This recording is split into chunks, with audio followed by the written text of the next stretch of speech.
Baik, Assalamualaikum warahmatullahi wabarakatuh. Perkenalkan, nama saya Rainan Taufik Saputra dari kelas 108.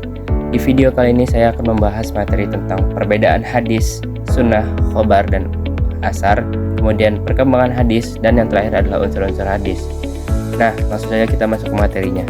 Hadis adalah sesuatu yang disandarkan kepada Nabi Muhammad berupa perkataan, perbuatan, takrir, serta hal ikhwalnya. Takrir adalah bentuk persetujuan Nabi Shallallahu Alaihi Wasallam berupa pendiaman atau tanpa sanggahan. Nah, pengertian ini, hadis berarti terikat pada unsur perkataan, perbuatan, takrir, dan hal ikhwal yang dilakukan Rasulullah Shallallahu Alaihi Wasallam. Hal inilah yang menjadi batasan pengertian hadis dan menjadi standar para ulama. Yang kedua ialah sunnah. Sunnah adalah semua yang bersumber dari Nabi Muhammad SAW dalam bentuk perkataan, perbuatan, pernyataan yang berhubungan dengan penetapan hukum syara'. Ketetapan ini berlaku setelah pengangkatan menjadi rasul atau sesudahnya. Nah, pengertian ini bersumber dari ulama hadis yang berpendapat sunnah adalah segala hal yang mencakup perilaku dan pribadi Nabi Muhammad SAW. Sementara menurut ulama usul dan fuqaha menyatakan sunnah adalah karakter dan kebiasaan Nabi sebagai peletak dasar hukum syara' yang menjadi landasan ijtihad. Yang ketiga ialah khobar. Khobar mengacu pada pengertian berita yang disampaikan dari seseorang kepada yang lain. Menurut para ulama hadis, khobar bisa datang dari sahabat atau tabi'in sehingga dikenal hadis marfu', mauquf, dan maqruf.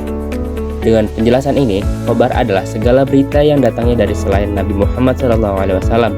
Khobar bisa datang dari orang-orang terdekat Nabi yang dikenal, soleh, dan dapat dipercaya, yaitu sahabat dan tabi'in.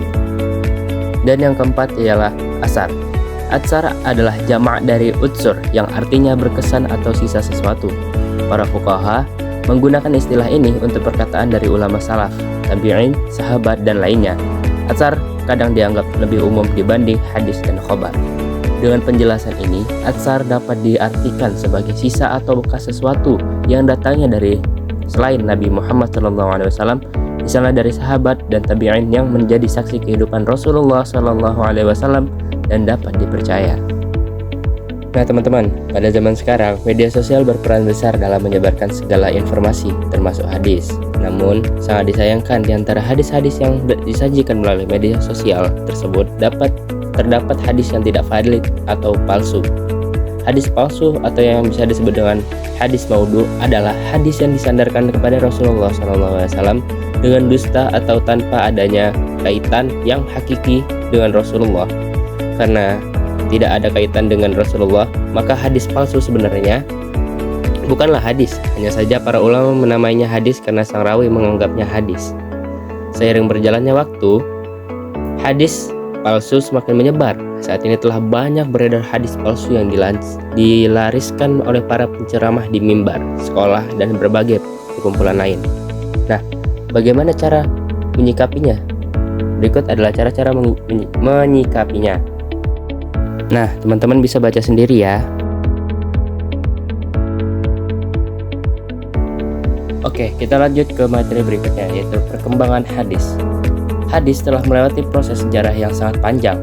Menurut para ahli menyebut bahwa hadis telah melewati sedikitnya 7 periode perkembangan. Nah, periode yang pertama yaitu masa turunnya wahyu dan pembentukan hukum serta dasar-dasarnya. Hal ini dimulai semenjak kerasulan dari tahun 13 sebelum Hijriah hingga 1 Hijriah. Pada masa ini, Rasulullah SAW memerintahkan pada sahabat untuk menulis wahyu yang turun. Periode kedua yaitu periode yang membatasi hadis menyedikit riwayat, yaitu pada masa Khulafa al-Rasyidin, Abu Bakar, Umar ibnu al-Khattab, Utsman ibn Affan, dan Ali bin Abi Thalib. Pada masa ini keadaan masih belum banyak berubah. Periode yang ketiga ialah periode penyebaran riwayat-riwayat ke kota-kota. Pada periode ini telah berlangsung pada sahabat dan tabi'in yang besar. Periode ini ditandai dengan aktifnya tabi'in yang mencari dan menyerap hadis-hadis dari generasi sahabat yang masih hidup. Pada masa ini juga telah populer sahabat-sahabat yang dijuluki sebagai endaharawan hadis, yaitu mereka yang meriwayatkan lebih dari 1000 hadis. Salah satunya adalah Abu Hurairah yang telah meriwayatkan 5.374 hadis. Periode keempat yaitu periode penulisan dan kodifikasi resmi. Pada periode ini, berlangsung dari masa Khalifah Umar ibn Abd al-Aziz tahun 99 sampai 102 Hijriah. Khalidah Umar mengambil langkah dan kebijaksanaan terhadap hadis yang belum pernah dilakukan oleh sebuah khalifah sebelumnya. Bahkan, lebih jauh dari itu, mereka belum membuat pengelompokan kandungan-kandungan nas atau teks hadis menurut kelompoknya. Oleh sebab itu, karya ulama pada zaman ini masih bercampur antara hadis-hadis Nabi dan fatwa-fatwa sahabat dan tabi'in. Periode yang kelima yaitu periode pemurnian dan penyehatan dan penyempurnaan. Periode ini dimulai dari awal abad ketiga Hijriah sampai akhir abad ketiga Hijriah. Periode ini penanggung dan mencarikan pemecahan terhadap masalah-masalah hadis yang muncul dan belum diselesaikan pada periode sebelumnya. Di masa ini juga muncul ulama hadis yang telah menyusun hadis yang berkualitas berdasarkan pada kriteria penulisannya, misalnya ialah Imam Al-Bukhari. Periode yang keenam yaitu periode pemeliharaan, penerbitan, penambahan, dan penghimpunan. Periode ini dimulai pada abad keempat Hijriah sampai jatuhnya kota Baghdad pada 656 Hijriah. Para ulama pada periode ini berusaha untuk memperbaiki susunan kitab, mengumpulkan hadis dan mengumpulkan hadis yang disusun dalam bagian-bagian yang sistematis.